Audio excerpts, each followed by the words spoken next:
வணக்கம் மக்களே, welcome to MP three. இந்த ஷோல ஃபுல் தி லீகசி ஆஃப் ரைசிங்ஸ் அப்படிங்கிற இந்திய வெப் சீரிஸ் உடைய ரிவ்யூ தான் பார்க்க போறோம். இந்த வெப் சீரிஸ் ஜியோ ஹாட்ஸ்டார்ல தமிழ் டப்பிங்கோட அவைலபிளா இருக்கு. மொத்தமா 8 எபிசோட் ரிலீஸ் பண்ணிருக்காங்க. ஒவ்வொரு எபிசோடுமே ஆவரேஜா 30 to 40 மினிட்ஸ் டியூரேஷன். ஒரு மீடியம் சைஸ் வெப் சீரிஸ் அப்படின்னு சொல்லுவேன். இந்த சீரிஸை ஒரு ராஜகுலத்தில் ஏற்படக்கூடிய கொலைகள், அந்த கொலையை தொடர்ந்து ஏற்படக்கூடிய அரசியல் மாற்றங்கள் அப்படிங்கிற தீம்ல கொண்டு போயிருப்பாங்க.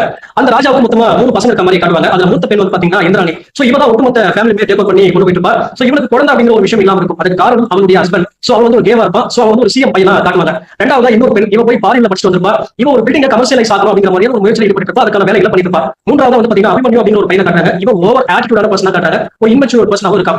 இது மட்டும் இல்லாம ராஜாவுக்கு 4வதா இல்லீகலா ஒரு பையன் இருக்க மாதிரி காட்டுறாங்க. தன்னுடைய பசங்களால எப்பவுமே தனக்கு ஆபத்து இருக்கு அப்படிங்கிற மாதிரி ராஜா சொல்லிட்டே இருக்காரு. எதிர்பாராத விதமா ஒரு சமயத்துல ஸ்விமிங் பூல்ல மர்மமான முறையில இறந்து போயிருக்காரு. சோ அவர் இறந்ததுக்கு பிறகு இந்த கொலை பண்ணது யார் அப்படிங்கிற மாதிரி மர்டர் இன்வெஸ்டிகேஷன் தொடங்குது. இன்ஃபேக்ட் இந்த கொலை பண்ணது யார் அப்படிங்கிறது பாதியிலே சொல்லிட்டாங்க. அதற்கு பிறகு ஏற்படக்கூடிய அரசியல் மாற்றங்கள், அந்த அரசியல் மாற்றங்கள்ல யாரெல்லாம் பலிகாடாகிறாங்க, என்ன மாதிரியான ரிவெஞ்ச் இருக்காங்க, என்ன ஆச்சு அப்படிங்கிறதா இந்த சீரிஸ் உடைய நீதி கதை.